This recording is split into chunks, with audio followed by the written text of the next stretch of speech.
voy a estar.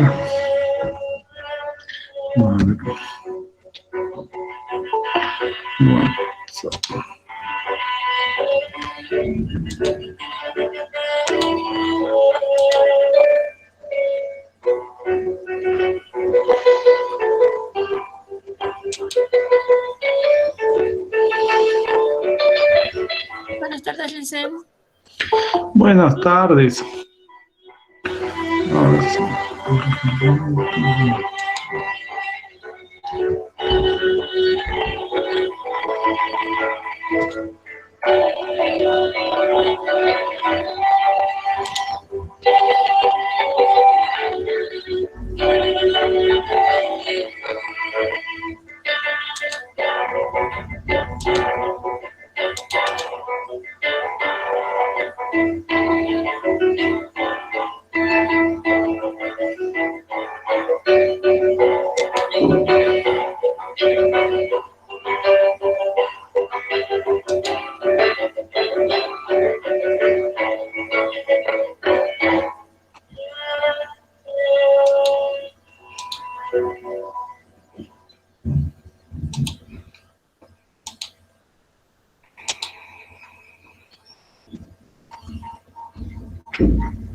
No.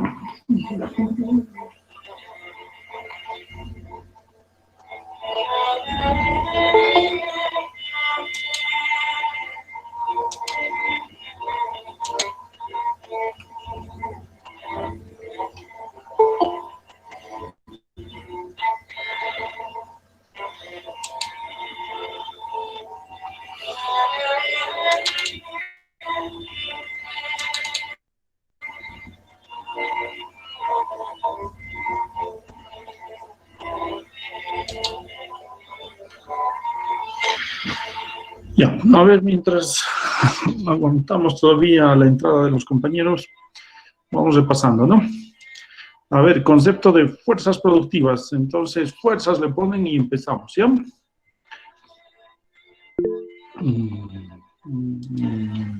ver. Aquí tengo su campeón. Ya.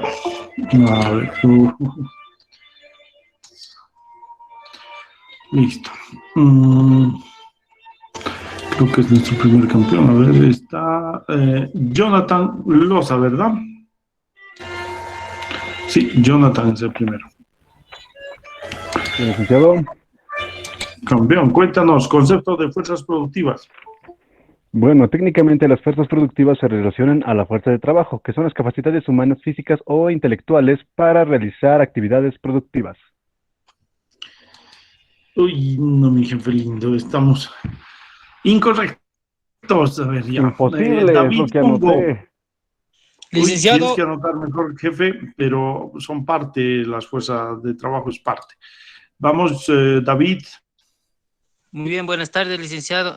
Lo que apunté yo aquí, las fuerzas productivas son dos componentes, los medios de producción más la fuerza de trabajo. Ya, por lo menos ya, nos vale, nos sirve eso. Apunta bien, Jonathan. Repetí, David. Ya, muy bien, Lice. Las fuerzas productivas son dos componentes, medios de producción más fuerza de trabajo. Ya, bueno, ahí tenemos una idea, ¿no? Listo, tenemos oportunidad para dar a alguien más. Vas a seguir anotando, David, aunque lo que has dicho no es incorrecto, pero es insuficiente, ¿ya? Entonces, Bien, sí. ok, le voy a dar la palabra a otro compañero o compañera. Ahora sí, sí que esto anotaré. Y estamos. A ver, ¿quién viene? Siguen entrando aquí los superhéroes. Después de David está... ok. Está Diana Mamani, ¿verdad? Diana. Hola. Uy. Ya, Diana no tiene muchas ideas o qué conexión, lo que sea. Vamos con Miguel Luchani. Vamos, Miguel. Buenas tardes, licenciado. Sí, bueno, lo Complementos que el yo concepto. tengo apuntado son elementos de procesos de trabajo bajo determinadas relaciones sociales de producción. Ya, a ver, de nuevo, repite lo que has dicho, Miguel. Son elementos de trabajo bajo determinadas relaciones sociales de producción. Ya, está bien. Entonces, completamos, ¿no? ¿Le has escuchado a David, Miguel? No. Sí, también le he apuntado, él decía que a la vez estos están compuestos de dos elementos también, que son la fuerza de trabajo y más los medios de producción. Exacto. Entonces, las fuerzas productivas son los elementos del proceso de trabajo, que son medios de producción y fuerza de trabajo. Esos son los elementos del proceso de producción, ¿ya? Son como sinónimos, ¿sí? Pero además están mediados o regulados por determinadas relaciones sociales de producción, ¿ya? Eso es importante. Oh, entonces tengo a Miguel. Listo. Aquí está. Ahí no les he dicho, pero a ver, en el caso de Miguel, estamos con 5 puntitos felices. Estás en la línea de la pobreza, justamente, Miguel, y a David no le dije, ¿no? Ahorita vamos a checar y lo vemos éxito. David está con 3 puntitos felices. Bien. Ya. Ok. Entonces, llamaremos fuerzas productivas a las fuerzas que resultan de la combinación de los elementos del proceso de trabajo bajo, ¿no ve? O sea, condicionadas por relaciones sociales de producción determinadas. Ya, wow, aquí mis campeones siguen entrando, a ver. De acuerdo. Ya. ¿Qué más? A ver, repasemos. Ya hemos dicho que están compuestos por medios de producción y fuerza de trabajo. Los medios de producción están, y ya lo sabemos, ¿no? Son objetos de trabajo y instrumentos de trabajo, ¿no? Eso por si acaso, bueno, eso ya lo tenemos repasado.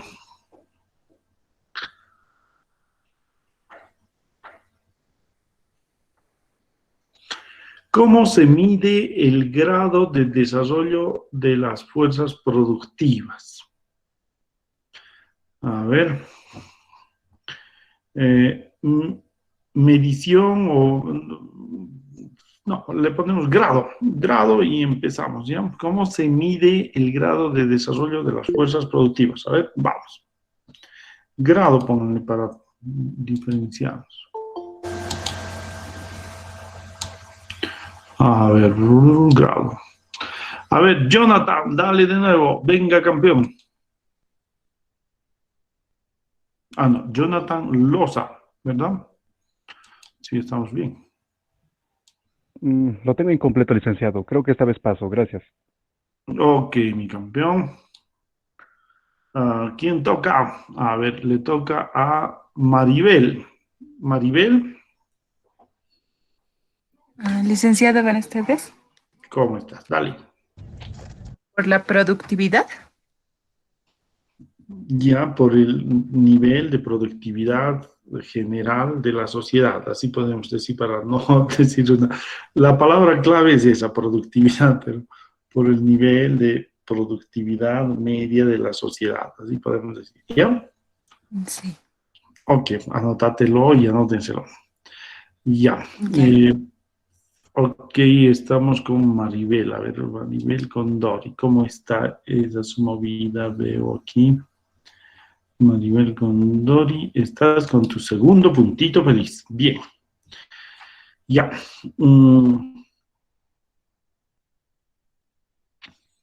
Podemos complementar la información mm, con algún avance. A ver, por si acaso, tomo a alguien más. Después de Maribel está Carla Flores. A ver, Carla, contigo más. ¿Qué podemos complementar de lo que dijo Maribel tan cortito, la palabra clave? ¿Algo más se puede complementar? Carla. Bueno, licenciado, era casi lo mismo por la productividad física del trabajo, digamos. A lo que yo tendría entendido es si, digamos, antes en una empresa se hacía, ejemplo, 10 camisas, aumentando su productividad, ya se harían como 100, digamos, en una hora. Un ejemplo, algo así. Ya, a ver, ¿qué ha hecho que esa empresa aumente su producción, su productividad? A ver, ¿qué ha hecho? ¿Cuál es la razón por la que ha aumentado? A ver. La capacidad, licenciado. Guay, no. La eficacia. A ver, Brisa, cuéntanos la historia, a ver. Ok, buenos días, buenas tardes, licenciado. Yo igual, es como que mi teoría está basada, creo que es igual por el medio de la productividad, se mide por esto y también por la capacidad de la transformación de la fuerza productiva. Yo le agregaría la transformación. Transformación de fuerzas productivas. Bueno, a ver, tenemos creo que un último campeón. Víctor Hugo, cuéntanos. ¿Algo más?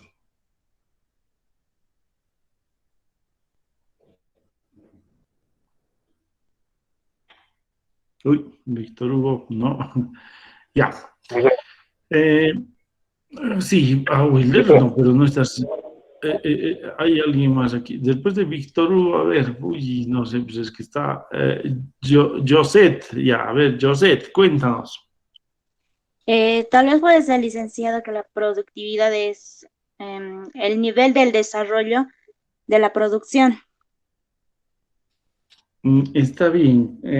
¿Cómo estableceríamos eso? ¿Qué avanza en ese sentido, Josette? A ver.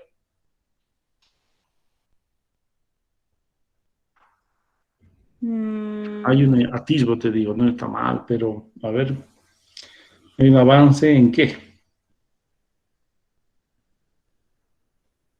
Tal vez puede ser que una empresa puede llegar a desarrollarse más, licenciado. Me rindo. Ya, ok, hasta ahí, compañeros. Miren, vamos a tomar así, ¿no? Son avances, se mide su nivel de avance técnico y tecnológico. Entonces, ahí a la palabra clave productividad, auméntele que eso implica que hay un avance en el nivel técnico y tecnológico. Licenciado, yo noté algo, aunque no me dé puntito feliz y quisiera completarlo. Algo que A noté ver, de eso era que eran manos, son cuatro, menos de la mano de obra, ahorra costos de desperdicio, las máquinas son las que dominan al trabajador y las máquinas son las más eficaces y eficientes. son más eficaces y eficientes, así es. Eso, pero en un grado de desarrollo solo en el capitalismo, por si acaso, Jonathan, ¿ya? En el capitalismo, todo lo que has dicho es evidente, pero no te olvides que incluso hay un avance de la comunidad primitiva al esclavismo, que no pasa por máquinas y todo esto, ¿ya? Entonces, claro, reitero, no está mal lo que dices, pero es solo para el régimen capitalista, ¿ya? Gracias, Luis, sigo Nuestra, aprendiendo. nuestra visión es un poquito más general. Está bien, gracias. Sirve y hay medio puntito ahí. A ver.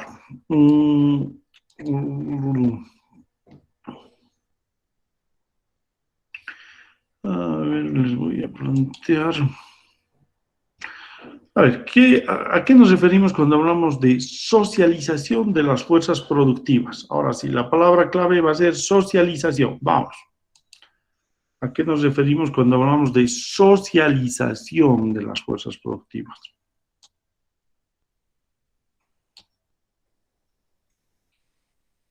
Yo, licenciado.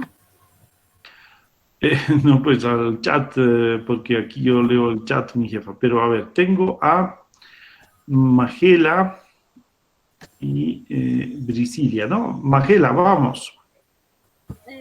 Buenas tardes, Lick. No sé si me escucha. Sí, se te escucha. ¿Y a mí me escuchas? Sí, sí, algo lejos, pero yo, debe ser mi internet, algo raro. Tal vez no, bueno, yo no sé, pero el resto vamos a evaluar. Pero ya, volvemos con tu respuesta, por favor. Ok, bueno, la sociedad, lo voy a poner así, como hemos explicado al momento de la exposición. Y bueno, con la socialización hemos puesto de ejemplos en este caso a la tejedora, que solamente es una y hace su trabajo en su hogar. Esa era producción individual.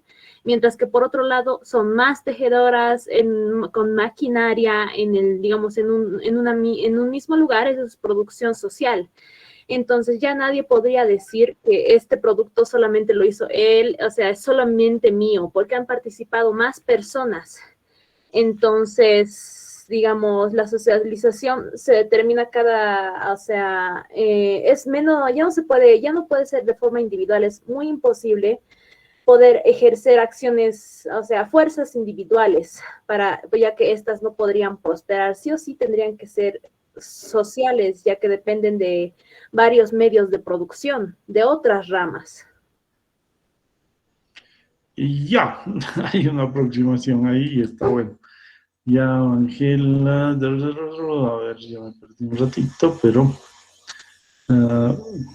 te voy a de Villarrubia, ok. Veamos, Villarrubia, aquí está. Este es tu segundo puntito feliz, mi campeona. ¿Está bueno? Gracias, Lick. Ok. Ya, bueno, aunque parece que podemos arriesgar perder el tiempo, pero veamos. Brisilia, a ver, cuéntanos algo más, precisando, pero si no es de avance, no nos sirve. Brisilia, vamos. La socialización de las fuerzas productivas más que todo podría abarcar el trabajo que está, o sea, que está en conjunto de la misma sociedad, o sea, es como una fábrica, entonces todos van trabajando en conjunto, el medio de producción es en conjunto y mediante esto se genera, o sea, se basa esto más en lo social ya que es en conjunto, ¿no? Ya no es individual. Ya, uy, hasta ahí quedamos, listo. Ya, ok, Brisilia Gabriel, ¿verdad? Sí. A ver, ¿cómo estamos en eso?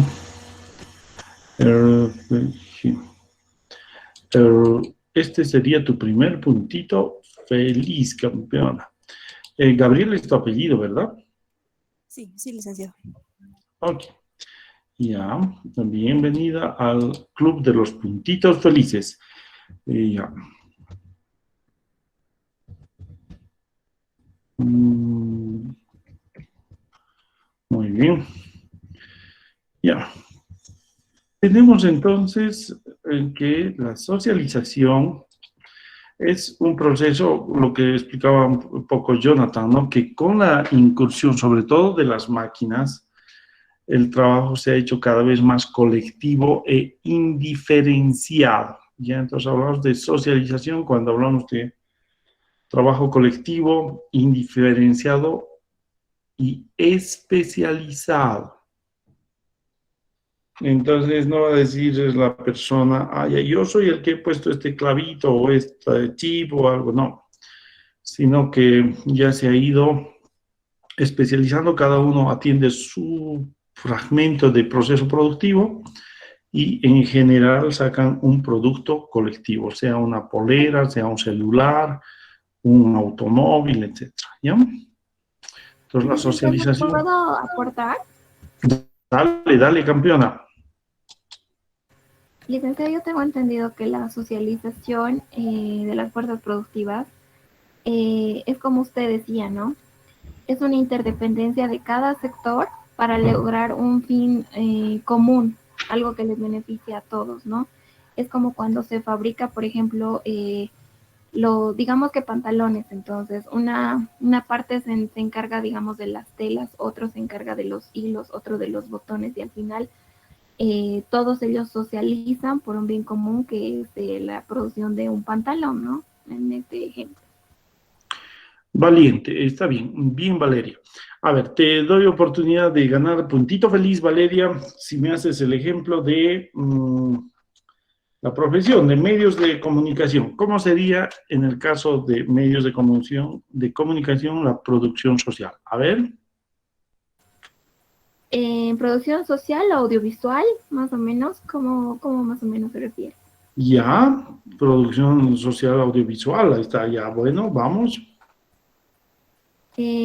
También yo creo que, por ejemplo, si trabajamos en un medio de prensa, el bien común yo creo que es la parcialidad, mostrar la veracidad, y de esa manera ahí está el redactor, ahí está el que diagrama. Son varias partes, varios complementos que juntos tienen, como le decía, un bien común, ¿no? Ups, y ya, eso del bien común está bueno, pero digo,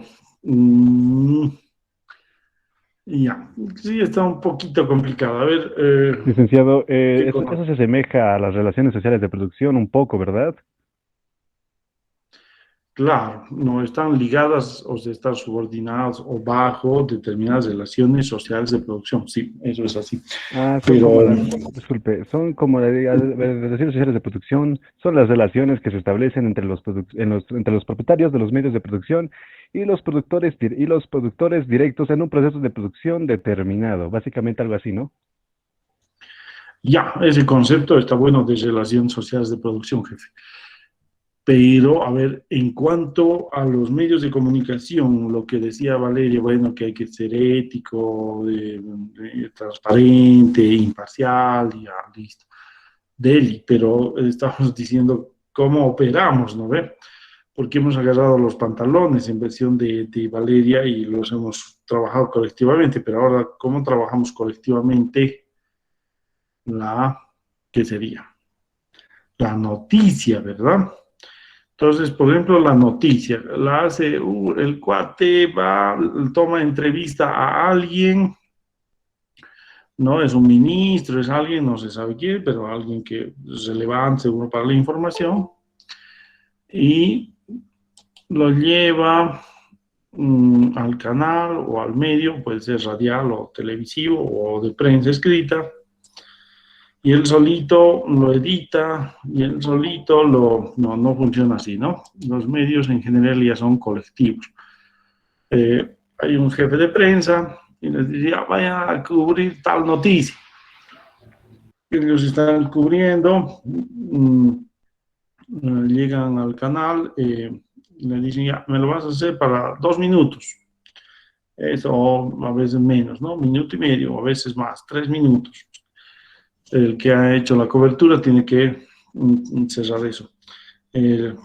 Hacen la edición, hacen una guionización, y eso ya no lo lee el camarógrafo, ¿no? Ya es otra persona, un presentador o una presentadora en la televisión. Y entonces ya están trabajando de manera colectiva, ¿no? Y hay un jefe de prensa que ha dicho dónde tienes que ir, qué tienes que cubrir.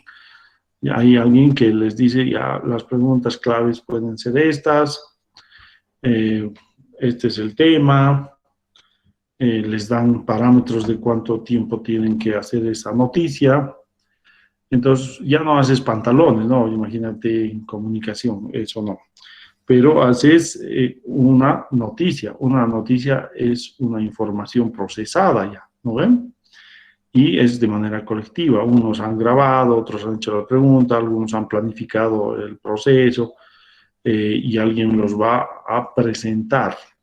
Y para el momento de la presentación hay gente que trabaja detrás de cámaras, como decimos, el camarógrafo, los de realización, qué sé yo, luminarias, sonido. Y ahí tenemos todo un equipo socializado, más allá de que ojalá se cumpliera lo que dice Valeria, que seamos honestos, transparentes, idóneos, equilibrados o como dicen, ¿no ven?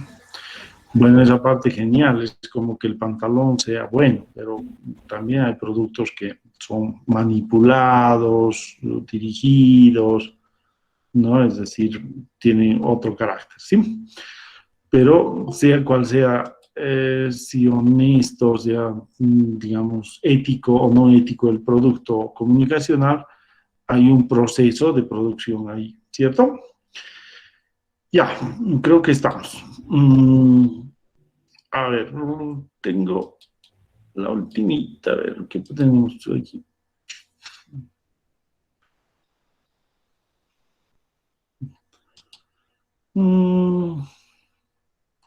Marta Hannecker comete un error. A ver, esto sí, y luego ya paso a las exposiciones. Esto les presentaré para que lo tengamos en repaso y lo tengamos presente. No está mal nuestro repaso que estamos haciendo, se está llevando apuntes, se está tomando apuntes y eso es bueno. Espero que todos lo estén haciendo porque de lo contrario esto es chino o es, sí, sí, ya puedo, pero después, ups, ¿no? A ver, veamos esto.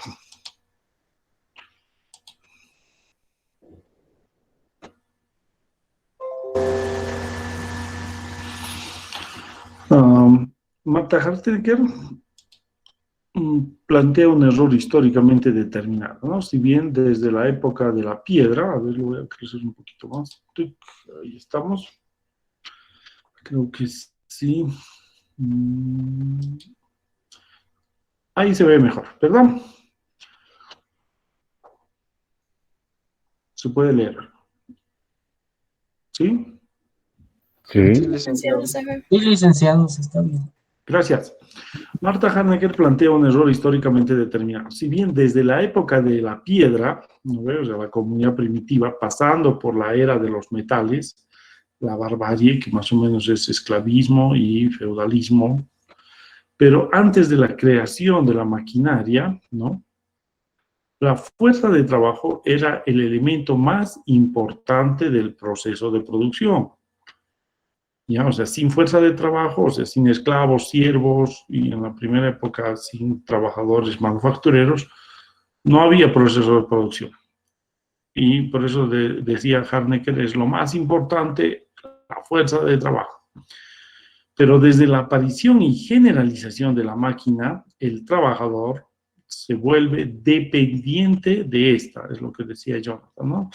Y se hace fácilmente sustituible en proporciones cada vez mayores, ¿no? Ahí está una discusión, yo lo lancé como un homenaje al 1 de mayo. ¿Vamos a pelear contra las máquinas? No, tenemos que pelear por una jornada menor de trabajo, hablo de 5 horas de trabajo, ¿no? ¿Por qué? Porque el trabajador ahora es cada vez más sustituible, ¿no? Bueno, sustituible en proporciones cada vez mayores, ¿no? ¿Cómo enfrentamos eso? Reduciendo la jornada de trabajo. Esa es la dinámica que deberíamos seguir en la lucha social, que lamentablemente tiene muchas complicaciones, ¿no? O sea, una de ellas es que la gente no está organizada. ¿Quiénes? Los jóvenes. Porque a su edad de ustedes la mayoría no trabaja. Están en la universidad o qué sé yo. Están dispersos. Y cuando trabajan, ya trabajan en pequeños átomos, ¿no? Entonces ya es imposible que puedan pelear con semejante proyecto histórico, que es reducir la jornada. Eso hay que trabajar y hay que discutirlo, ¿no? Por el régimen capitalista, la importancia entre humanos y máquinas cambia, ¿no? Entonces, vean, Harnecker dice, no, siempre va a ser el humano lo más importante y, bueno, eso ya no es cierto. Un día, sobre todo en las fábricas, pero también en los medios de comunicación, hay elementos básicos, ya listo, chao. Me acuerdo de ATV, a una presentadora, la han sacado de 35 segundos, digamos, ¿no? Y ha habido quejas ahí, reclamos. Una presentadora antigua era, ¿no? Ahorita no me acuerdo del nombre. Pero bueno, pero lo han sacado a John Arandia, de Canal 11 a un presentador también de Que No Me Pierda, que estuvo un ratito en ATV, etc., ¿no? Bueno, ustedes verán que en realidad el humano en general es absolutamente sustituible en el capitalismo. Ya es reemplazable, ¿no? Ese es el tema, ¿ya? Entonces, denme un momentito.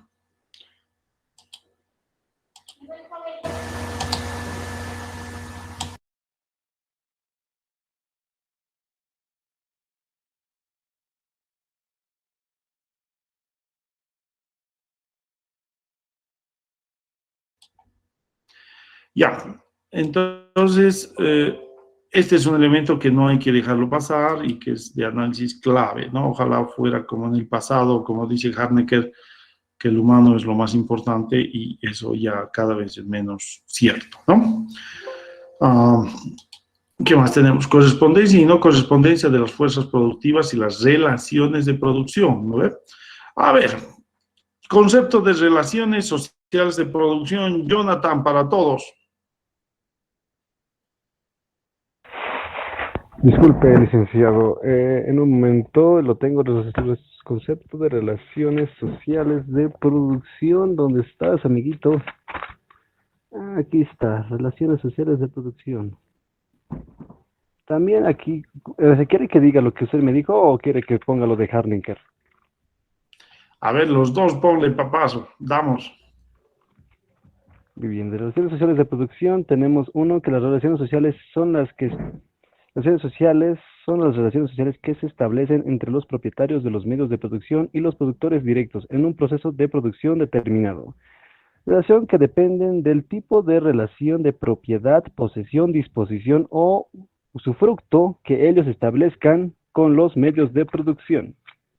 Y las otras relaciones de producción son también aquí la autora hace una lectura descontextualizada del libro de Marx, el capital, que es el capital, el capítulo del libro en el libro 2 del Capital, Marx intenta señalar que hay ocasiones en que no se relacionan o no se combinan fuerzas de trabajo con los medios de producción, aunque los dos, trabajadores y máquinas, estén a disposición.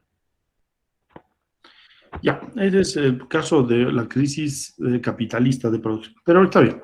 Ok, lo primero nos sirve que son las relaciones que adquieren los hombres en el proceso productivo y están en función de un régimen de propiedad, ¿no? Entonces vemos la imagen, como dicen, vale más que 1000 palabras. Hay 3 trabajadores en esta imagen, ¿no? Y nada de lo que están haciendo y usando les pertenece, ¿verdad? Todo es de la empresa. Y la empresa es un capitalista, la empresa es un propietario, ¿no? Y la máquina les está marcando el ritmo de trabajo. Esa es una cadena de producción. Bueno, tal vez debería ponerlo en GIF y tal, hubiéramos visto el avance, pero si te atrasas, pierdes, ¿no? Entonces, la máquina te está marcando el ritmo de trabajo. Al estar los medios de producción en manos de los capitalistas, la máquina, en lugar de liberar al trabajador, lo esclaviza más, ¿no? Entonces, la máquina no está ahí para liberar a los humanos, sino para esclavizarlos, aún acelerar su trabajo, ¿no? Tiene un carácter capitalista la máquina, ¿sí?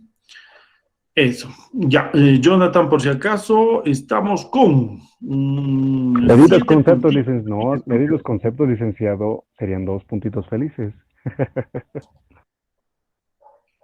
¿Perdón? ¿Qué me has dicho? Medidos conceptos, creí que serían 2 puntitos felices, pero creo que uno está bien, gracias. Ah, sí, no. Está bien. No, el otro no es concepto, mi jefe, es una aplicación, es una interpretación de las relaciones de producción en un momento de crisis capitalista. Ojo con eso, ese no es concepto, mi campeón, pero ya, vamos aprendiendo, ¿ya? Eso. Bien, y bueno que me pregunto o creas que es 2 puntitos porque le pegas a 2, así no funciona. Es la participación nos da un puntito. A ti, pues, las gracias, campeón. Ya.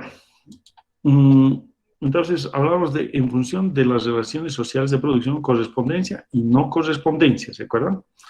Fuerzas productivas en un desarrollo constante y fuerzas productivas con estancamiento, ¿no? Hay una no corresponde. ¿En qué? ¿En qué? En función a las relaciones sociales de producción. Si no, podemos decir para qué o qué.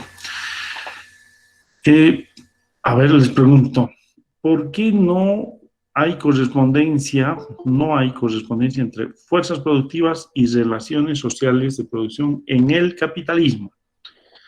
Entonces, pónganle correspondencia y empezamos. Correspondencia. ¿Por qué no hay correspondencia? Ya les estoy planteando entre las relaciones sociales de producción capitalista y sus fuerzas productivas, ¿ya?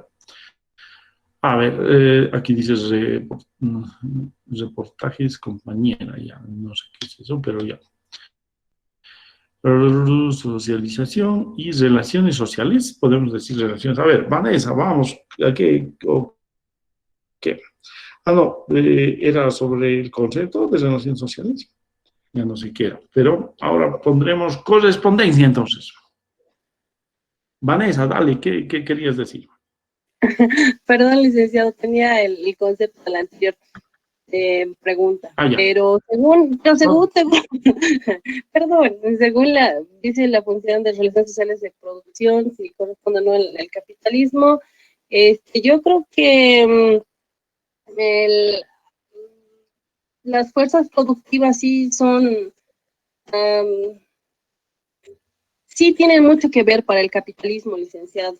Porque en el capitalismo nosotros hemos visto que normalmente, o sea, las fuerzas productivas, sí tienen que ver con el capitalismo, porque gracias a las fuerzas productivas existe este capitalismo, gracias a todas las fuerzas productivas y fuerzas de producción,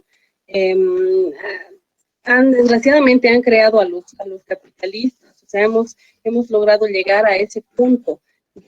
Si no existiera la fuerza productiva, digamos, y fuerzas de producción, no se crearía nada, no se elaboraría nada y no habría capitalismo.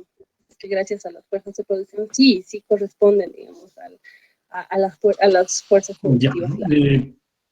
Ya te entiendo, pero uy, está suavecito, mija. A ver, Jonathan, primero, vamos, ¿qué decimos sobre correspondencia y no correspondencia? Vamos. Bueno, de Jonathan. correspondencia y no respondencia, usted dijo que era a base de las relaciones sociales de producción y solo hay dos tipos fundamentales de relaciones, la relación entre los de explotador y explotado y relaciones de colaboración recíproca. Sí, pero ¿hay o no hay correspondencia? Esa es la pregunta. Disculpe, no tengo la respuesta, licenciado. Ricardo, cuéntanos. Sí, buenas tardes, licenciado. Quisiera aportar que sin la fuerza de la obra de mano de nosotros, las máquinas no funcionarían. Y sin nosotros también no habría el capitalismo, no podría funcionar.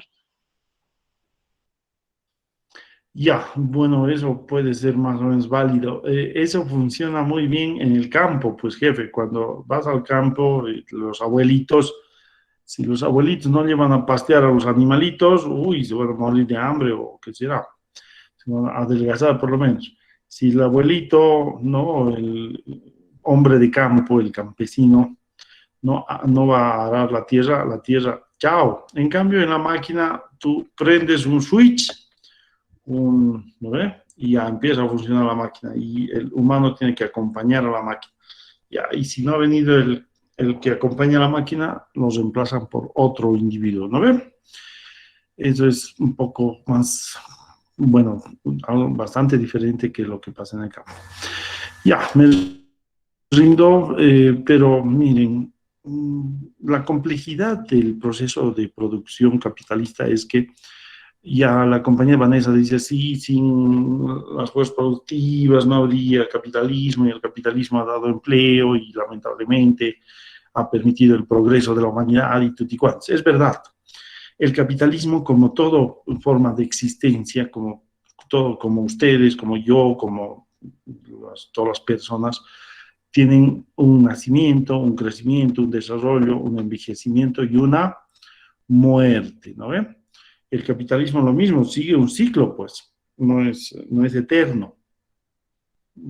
Los capitalistas dicen, no, Dios va a morir, el capitalismo es eterno, así dicen, ¿no?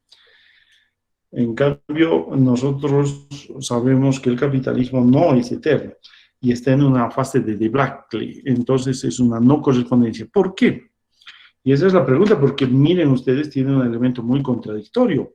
Cada día, mientras nosotros estamos pasando clases, las grandes empresas están trabajando en nueva tecnología, en nuevo desarrollo, en más avance. Entonces, por ahí agarran los capitalistas y dicen, no, pues el capitalismo sigue desarrollando fuerzas productivas, por tanto, el capitalismo siempre va a ser así, ¿no? Se va a ir desarrollando permanentemente. Pero ahí Marx y Lenin, sobre todo Lenin, dice un ratito, si bien cada día hay progreso técnico y tecnológico, este progreso está yendo a destruir uno de los elementos de las fuerzas productivas. ¿Cuál es? La fuerza de trabajo. En la medida en que se reemplazan y desplazan trabajadores, se los despide, el despedido es una masa de trabajadores que tiende a destruirse, ¿no? Y por tanto, a nivel general, esa masa de trabajadores está creciendo. Y en los países como el nuestro, es todavía más patente porque la masa de trabajadores tiene que retornar a formas de existencia precapitalistas. Sales y vendes en la calle. Eso es una forma precapitalista de existencia, ¿no ve?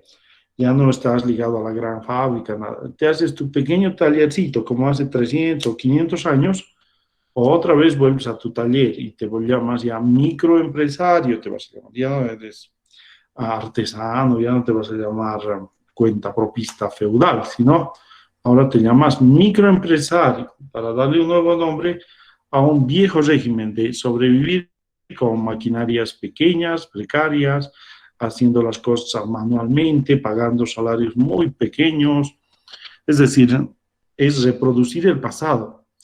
Entonces, las fuerzas productivas, decimos, aunque hay avance técnico y tecnológico, se están contraponiendo al desarrollo general de la sociedad, de las fuerzas de trabajo, del trabajador.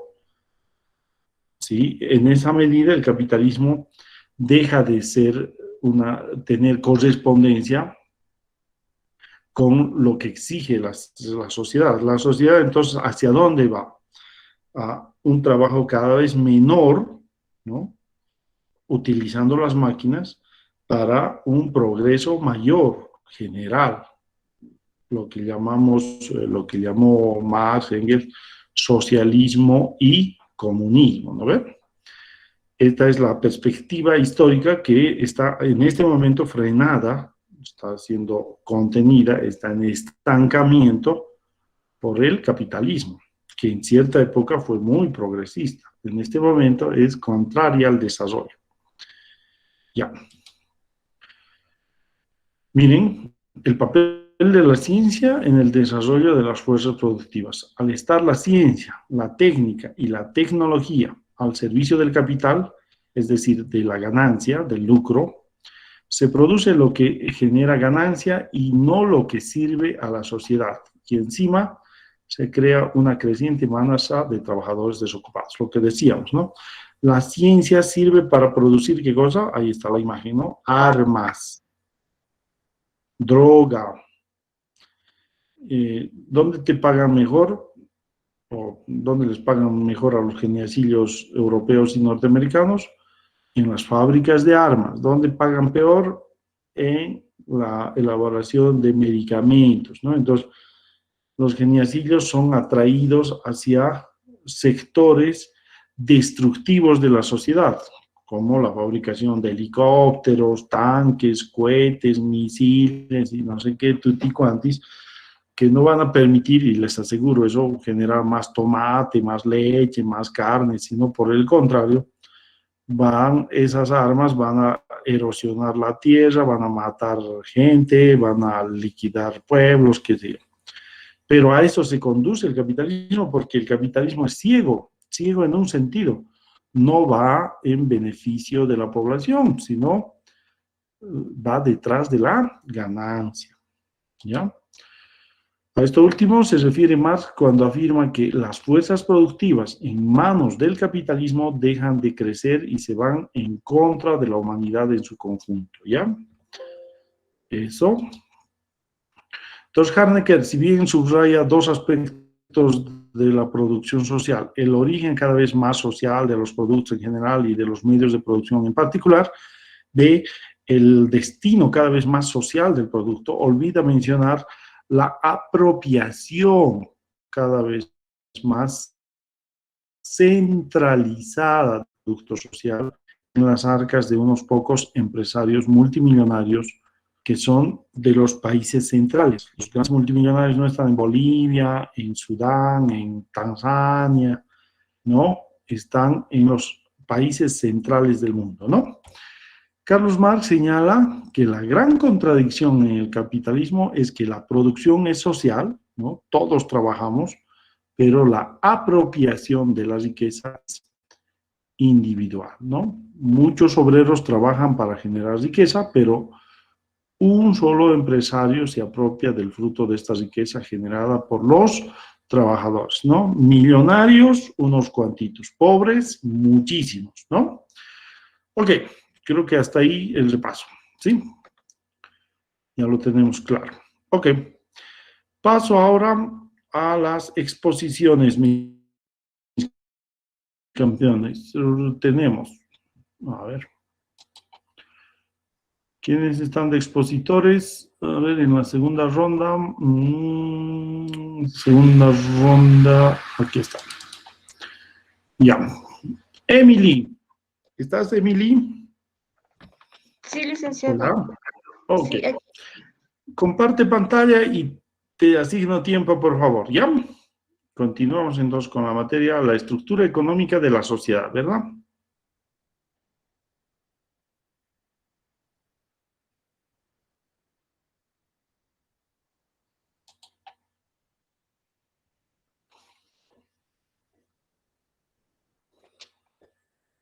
Muy bien. Ya sabemos cómo va este juego, entonces. Muy bien, te asigno tiempo. Gracias. Adelante. ya. Buenas tardes, compañeros. Buenas tardes, licenciado. Yo voy a exponer el capítulo 4, la estructura económica de la sociedad. 1. Las relaciones de producción y relaciones de distribución. La distribución es la forma en la que el producto social global se reparte entre los diferentes miembros de la sociedad. Por ejemplo, donde el capitalista y el terrateniente reciben más de la mitad de las ganancias.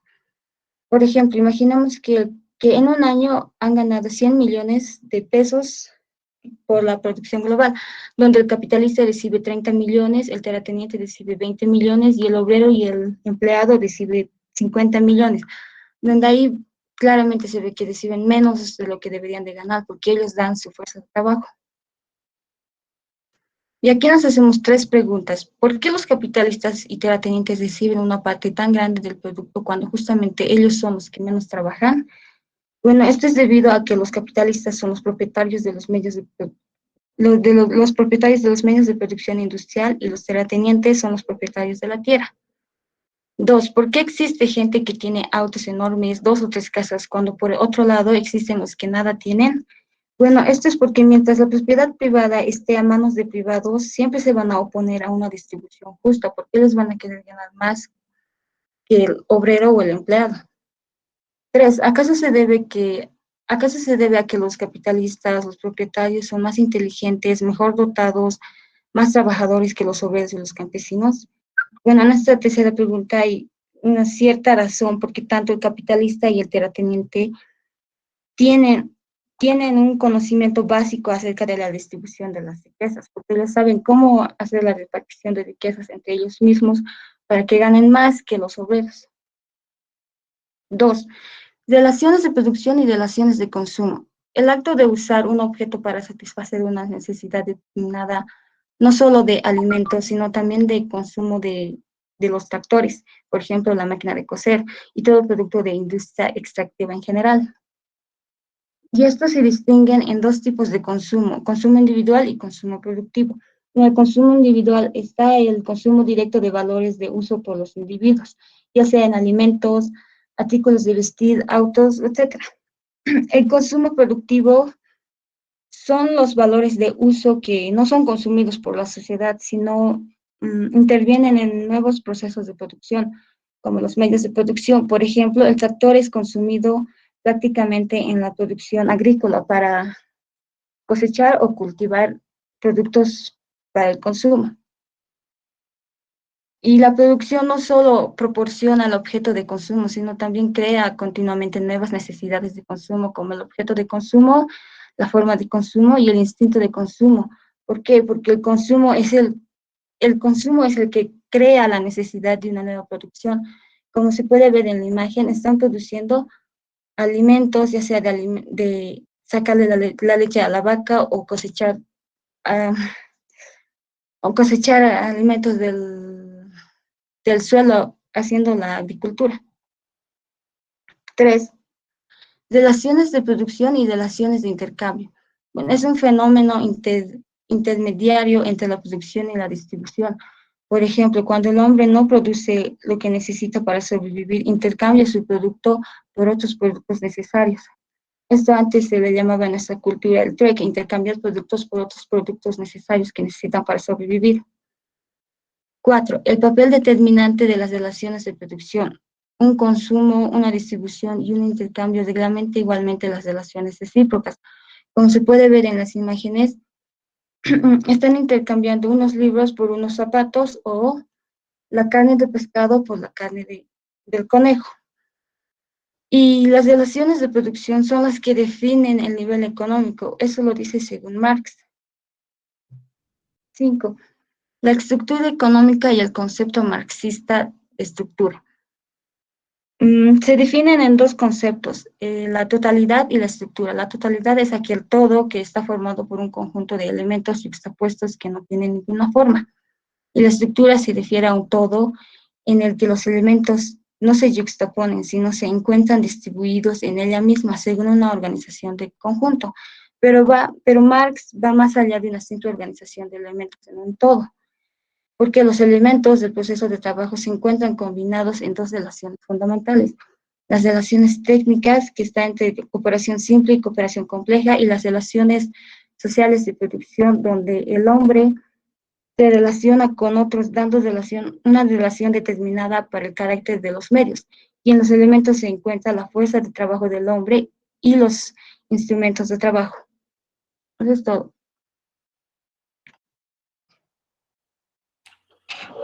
Ok, estamos bien.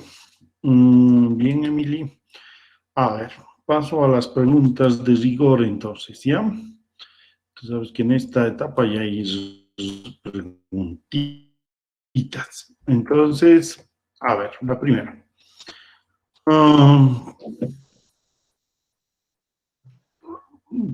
Dame los conceptos de consumo individual y consumo productivo. Vamos.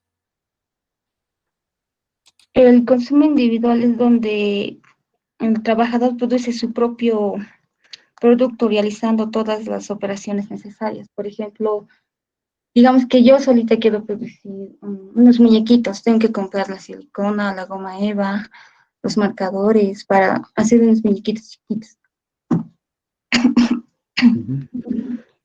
Y ¿me puedes repetir la otra pregunta? ¿Cuál era?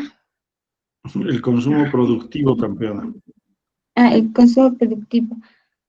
El consumo productivo es el uso de consumo que no son consumidos por la sociedad. Por ejemplo, están, como dije, los tractores que son consumidos productivamente para la agricultura, donde puede ayudar a hacer las cosechas del sembrado de las tierras. Ya. No son conceptos, pero hay errores, jefa. El primero, el consumo individual, tal vez el nombre que se usó no es el más adecuado. Llamaremos consumo humano, ¿ya?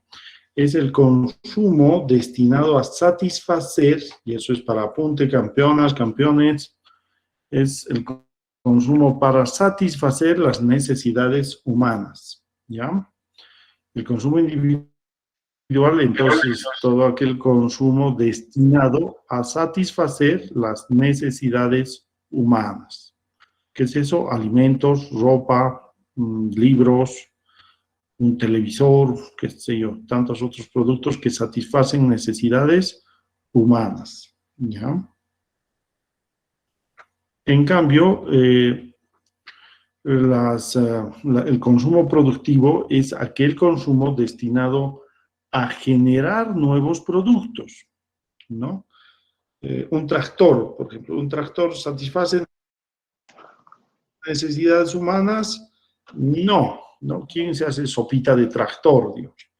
O se lleva a pasear un tractor, eso es como una canción, puede ser eso. El tractor se usa para arar la tierra, para cosechar, es un instrumento de producción. Se va a desgastar y destruir el tractor en determinados procesos de producción agrícolas, por ejemplo, ¿no? Eso es un consumo productivo, aquellos elementos que se van consumiendo para producir nuevos elementos, ¿ya? Eso es a tenerlo en claro. Ya. Segunda pregunta. ¿Cuál de las relaciones son más importantes? ¿La relación de producción, la relación de intercambio o la relación de consumo, Emily? ¿Cuál de las tres son más importantes? ¿Y por qué? Yo creo que la relación de consumo, porque... ¿Por qué? Porque la relación de consumo es la que crea la necesidad de una nueva producción. O sea, seguir creando, porque para poder seguir alimentándonos a toda la sociedad. Ya, te cuento que no, y además la respuesta estaba establecida ya en el propio material que has expuesto, ¿no?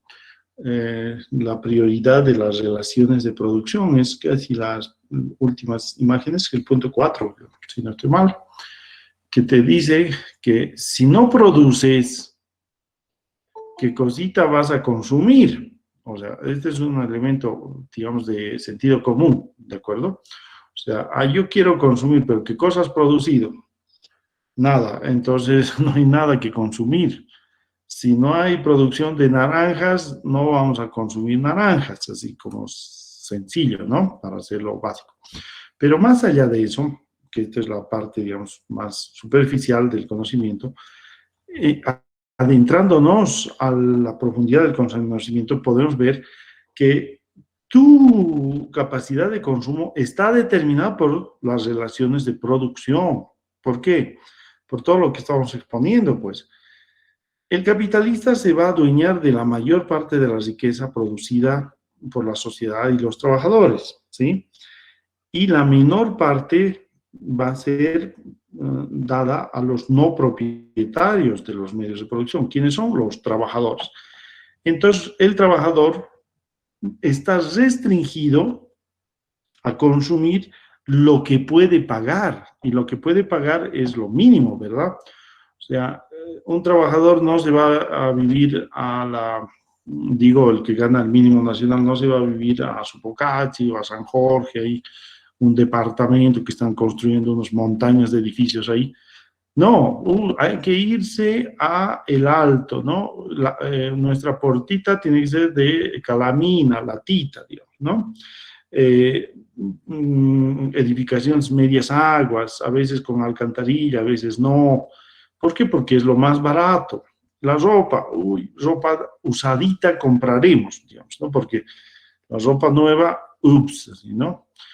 Alimentos, sopita de hueso. ¿Por qué? Porque, pucha, con 2.000, lo que ha aumentado, lo ridículo que ha aumentado el gobierno socialista del Evo Morales y del Luchito Arce es 2%, frente a un salario que se ha congelado desde el 2019, imagínense. Aprovechan la pandemia los capitalistas para quitarle al trabajador condiciones de existencia, ¿no?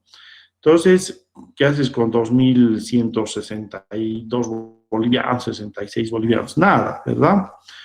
Eso implica que tienes que tomar tu sopita de hueso, comprarte ropita usada, etcétera, etcétera, etcétera. Entonces, ahí está que el proceso de producción determina tu intercambio, o sea, tu capacidad de compra y tu consumo. Finalmente, el consumo va a estar determinado a lo que te pagan, y lo que te pagan está en relación a quién es propietario y quién no es propietario de los medios de producción.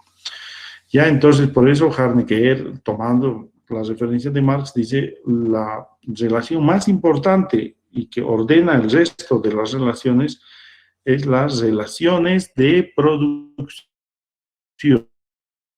Ojo con eso. Ya, te paso a las calificaciones que lamentablemente te limitan un poco. Bueno, te estoy dando crédito, 4 puntos sobre 5 en presentación. Medio textualizado, le he bajado solo 1 punto. Pero en conocimiento, te pongo 4, pero las 2 preguntas que te hice son incorrectas, es -4 y ahí tienes 0. Tu nota final es 4 puntos. No te has pasado de tiempo, así es que no tienes mayores descuentos, campeón. 4 sobre 10. Ahí. Ya. Gracias, Emily. Pasamos con Vanessa, por favor. Vanessa Vázquez, ¿verdad? Hola. Sí, licenciado. Ahora sí. Comparte pantalla, por favor. Ya está bien, licenciado.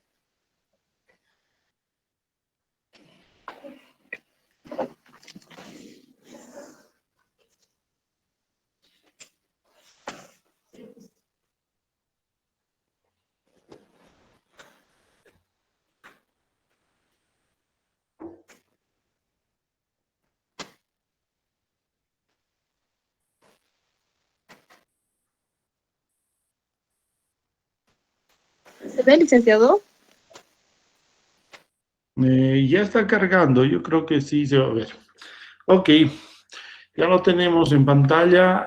Si lo creces un poquito, porque lo tienes un poco más pequeño, ese libro abiertito ahí abajo.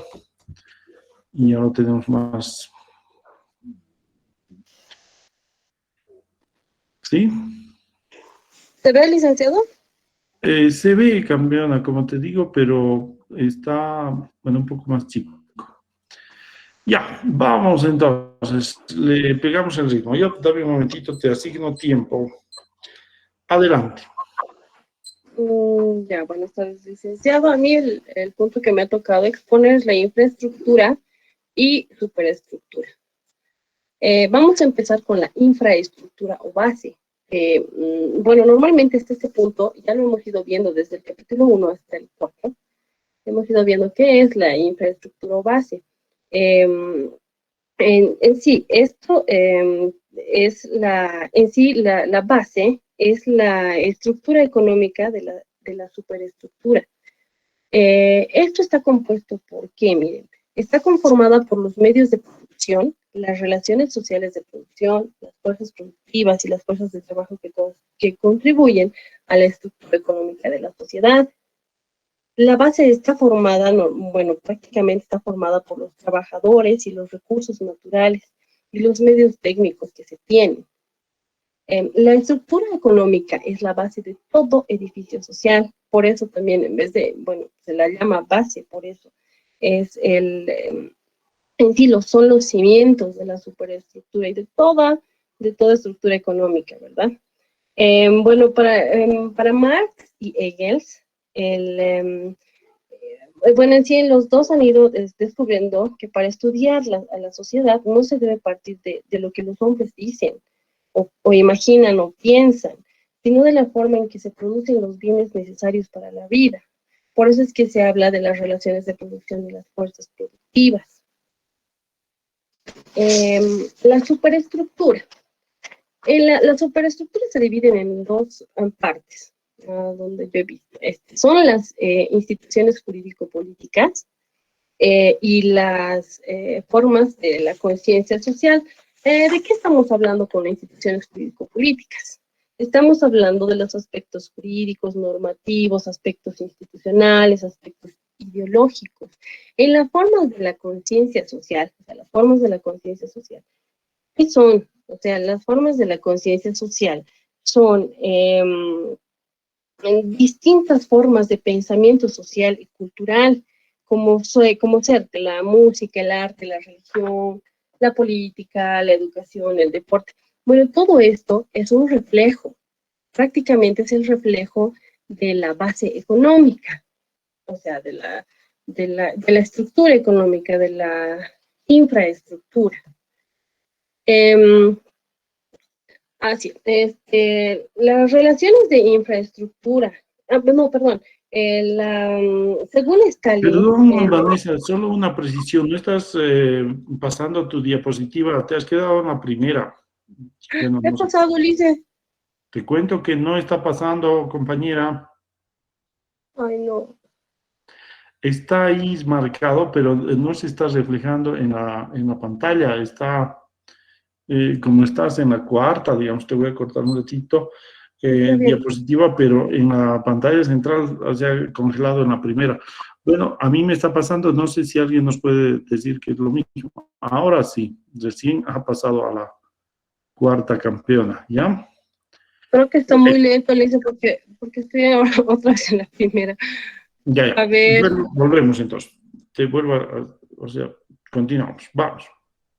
¿Desde dónde me he quedado, licenciado? Claro que sí. Ya, estaba en la superestructura. ¿Sí? No está apareciendo todavía. Ha vuelto a aparecer la primera diapositiva y lo has puesto ahí adelante. Yo no sé qué ha pasado. Pero te lo has llevado otra vez ahí, la que estás mostrando. Ya.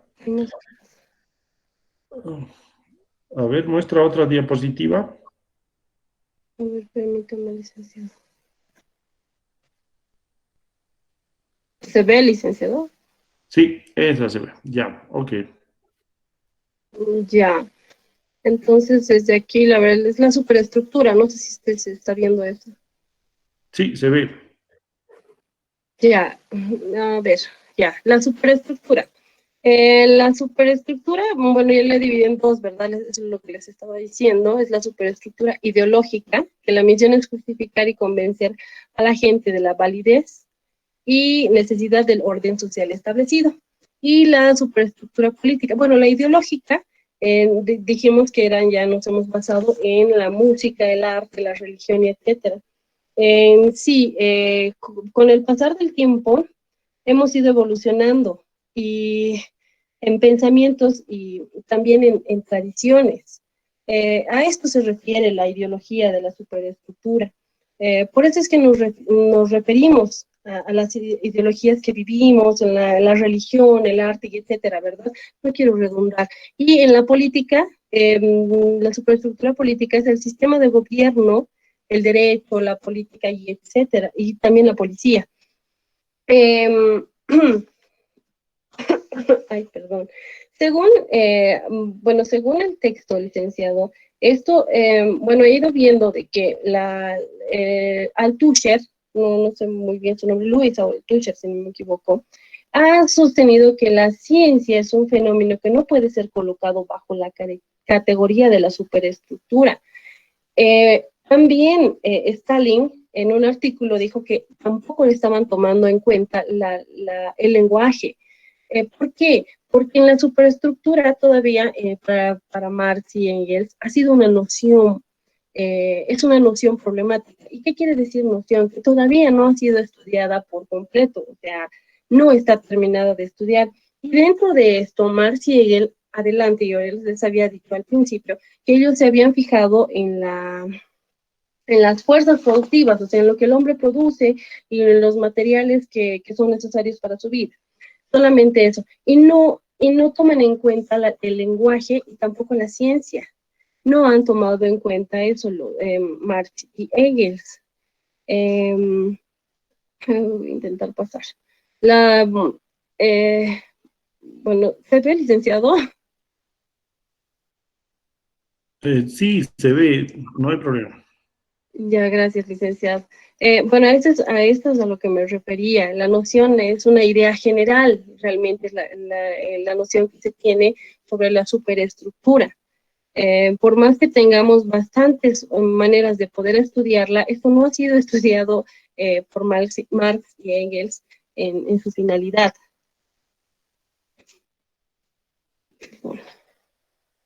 Perdón. Aquí está lo que les iba diciendo. Ay, no estaba pasando mis diapositivas. Bueno, esto es de lo que me estaba refiriendo, licenciado, sobre la estructura del lenguaje y la ciencia, sobre Stalin y Althusser.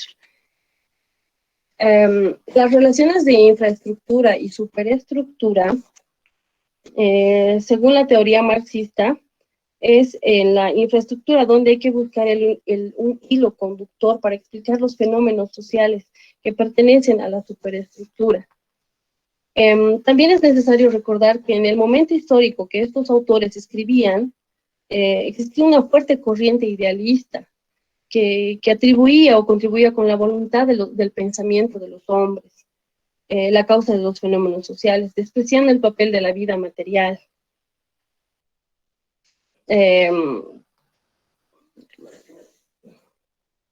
Bueno, eso sería todo, licenciado.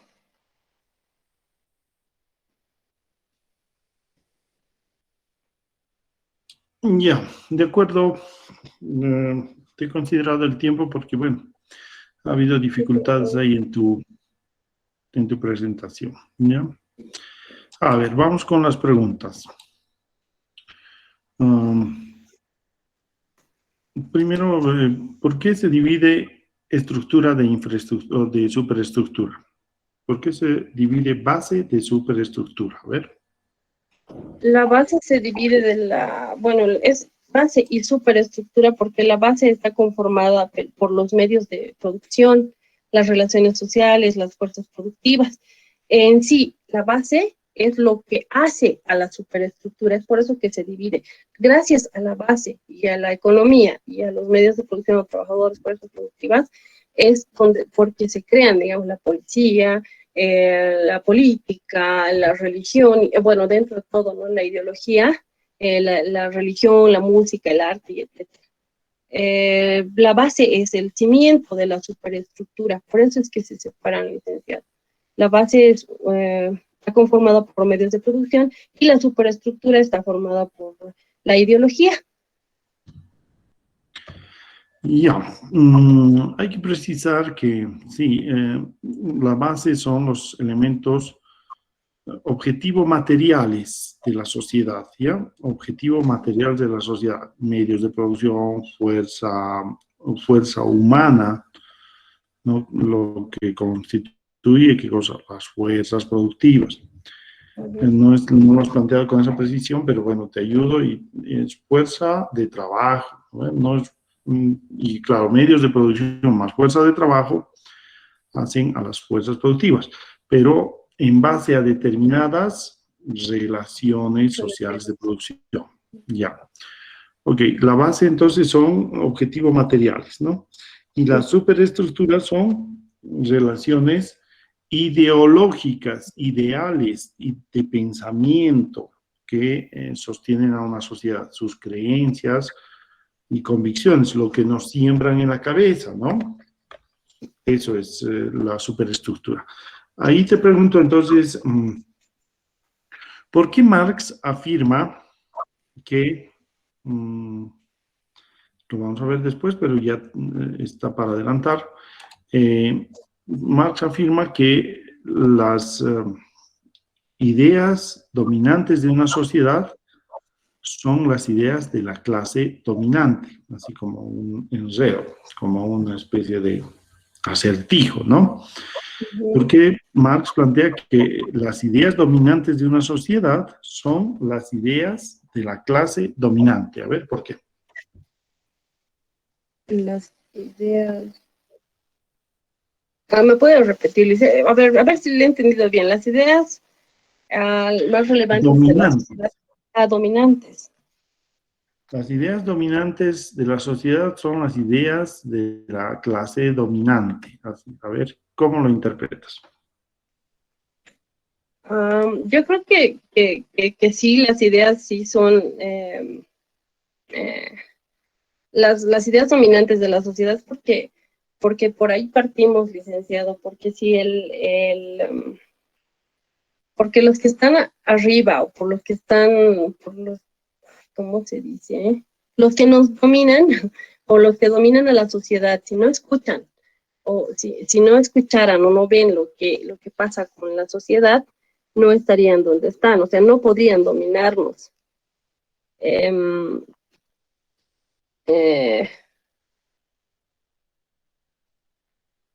Normalmente sí, la clase dominante sí siempre se ha basado en tratar de entender, ¿verdad?, a la sociedad para saber qué es lo que o dónde están nuestras necesidades y poder desde ese punto abarcar o ingresar a lo que nos interesa y poder trabajar con eso. Ok, hasta ahí estamos. Bueno, te reduce 2 puntos porque son ideas impuestas en la sociedad, no consensuadas ni estudiadas. Las ideas dominantes son ideas impuestas por la clase dominante. ¿Cuáles son los mecanismos? Por los aparatos ideológicos, y eso lo vas a ver más adelante. Pero son ideas impuestas, ¿ya? Entonces, ¿qué tenemos? 4 puntos tienes de presentación, igual te estoy dando crédito, tienes más 4 en conocimiento y tienes menos 2 en la segunda pregunta. Tu suma es 6 puntos. Bueno, te fue mejor que Emily en este caso, pero hay que trabajar. Muy bien, cerramos. Gracias, Vanessa. Gracias, Lice. Ok. Cerramos con Génesis, ¿verdad? Hoy tenemos la exposición de Génesis más, ¿sí? Génesis. Bien, licenciado, voy a pasar a presentar mis diapositivas. Por favor, gracias.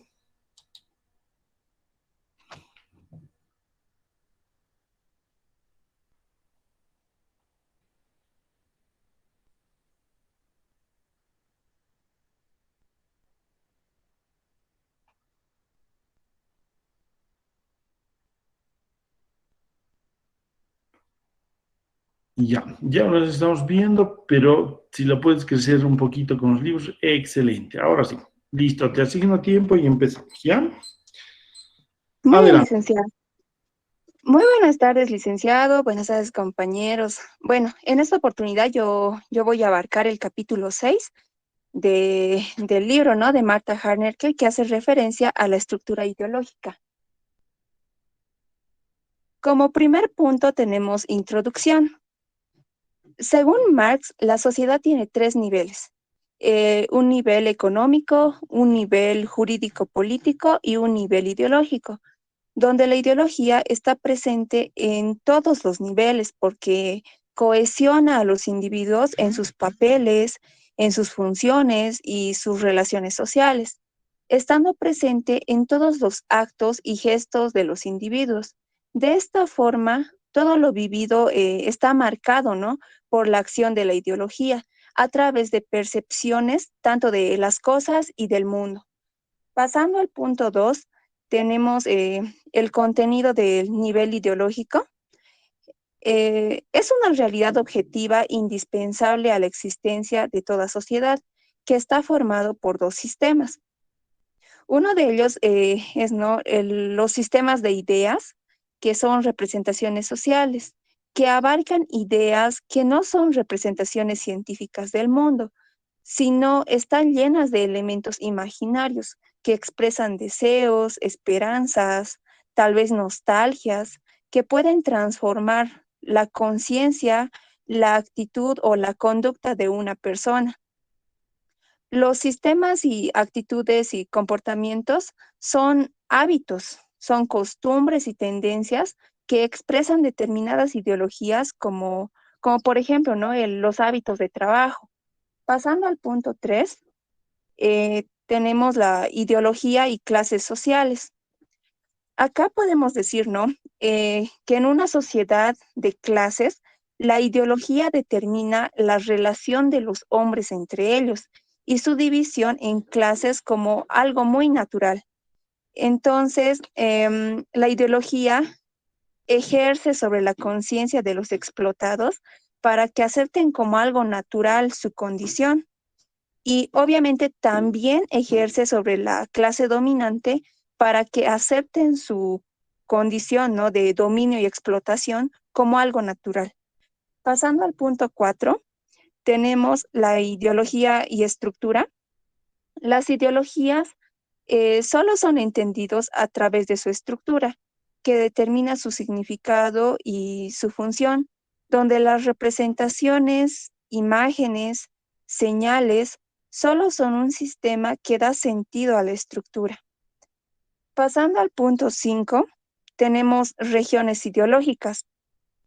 La ideología es una realidad muy extensa, por lo que se la divide en regiones relativamente autónomas. Por ejemplo, podemos mencionar la ideología religiosa.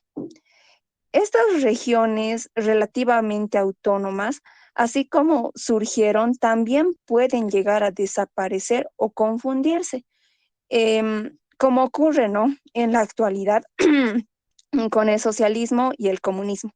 Pasando al punto 6, tenemos ideologías prácticas e ideologías teóricas.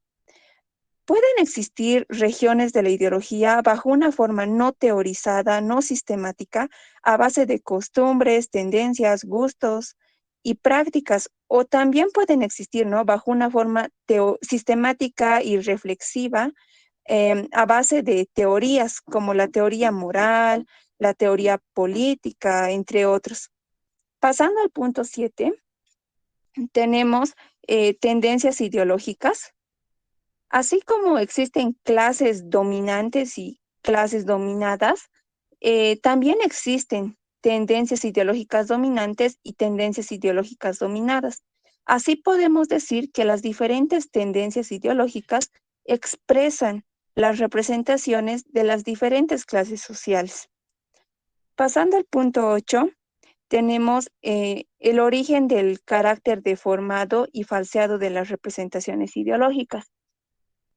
En toda sociedad, más allá que esta sociedad tenga clases sociales o no, la ideología subsiste como un conocimiento necesariamente deformado y falseado, y no solo por las clases dominantes para mantener su dominio, sino que es la necesaria opacidad para, bueno, sino que es la necesaria opacidad de las realidades sociales, que son estructuras complejas que solo pueden llegar a ser conocidas mediante un análisis científico. Pasando al último punto, el punto 9, tenemos estructura ideológica y determinación económica.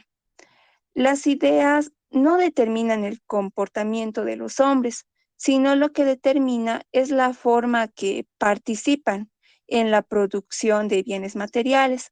Con esto no podríamos reducir, ¿no?, a la ideología como un reflejo del nivel económico, sino es una realidad que posee una estructura propia y leyes propias de funcionamiento y de desarrollo.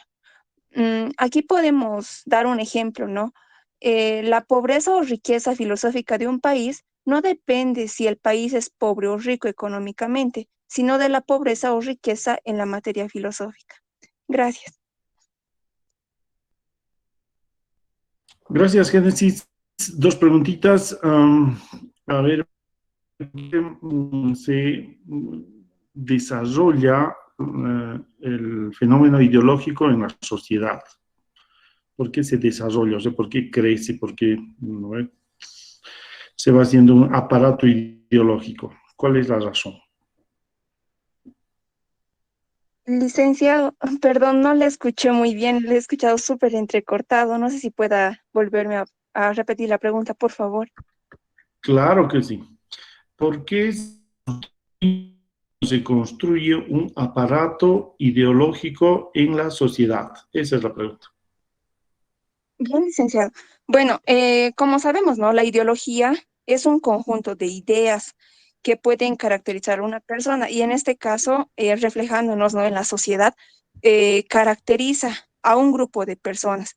Entonces, acá lo puedo explicar, ¿no? Con un ejemplo, un grupo político o un grupo religioso necesita crear una ideología a base de creencias, de costumbres, para que muchas personas, ¿cómo se diría?, mantengan esa ideología y puedan seguir, ¿no? Estas costumbres, estas creencias. Básicamente, se crea esta ideología para determinar tal vez algún comportamiento, un papel en las relaciones sociales de los hombres. Ya, estamos próximos, pero hay que precisar que estamos en el marco de clases sociales, pues, Génesis. Entonces, en lo central se organizan los aparatos ideológicos en función de los intereses de la clase dominante, ¿no? Por eso es clase dominante, Licenciado, ¿no? ¿puedo acotar? Intereses de la clase... Ok, adelante, por favor, dale. Bien, mil disculpas, yo entendí o sea, de la sociedad en general. Pero bueno, centrándonos, ¿no? En la ideología con referencia a clases sociales, la ideología está dominada, se podría decir, por la clase dominante. ¿A base de qué? A base de intereses. Entonces, incluso, ¿no? En las clases de la alta sociedad, por así decirlo, lo ven como algo muy normal su dominio. Entonces, ellos, ¿qué ideología inculcan a sus hijos? Es decir, a un niño le inculcan que él está para dominar, para mandar a los demás y para ser jefe, ¿no? Y en cambio, un niño que tiene padres trabajadores, entonces ese niño va a crecer con la ideología, o sea, tomar como algo natural su condición de ser explotado. Ya, ok. Hay de esto y de aquello, ok. Pero no olvides que hay entonces los aparatos ideológicos se estructuran en base a intereses de clase y claro, los que mandan, los que se imponen son la clase dominante, por eso son dominantes, ¿no? Bien, la segunda pregunta. La escuela, ¿no ve? La escuela que es primaria, secundaria, el colegio, la escuela, es parte de los aparatos ideológicos del Estado, de la sociedad, ¿sí o no? Sí, licenciado. Ya, ¿por qué? Bueno, licenciado, acá podría igual dar un ejemplo, ¿no? Yo veía cuando estaba en secundaria más que todo que muchas veces la ideología, ¿no? Que inculcan en un colegio privado en nuestra sociedad es muy diferente a una ideología que se puede manejar en un colegio fiscal. ¿Por qué? Porque en un colegio fiscal, o bueno, una de mis profesoras, ¿no? Decía eso, en un colegio fiscal, ¿qué es lo que buscan?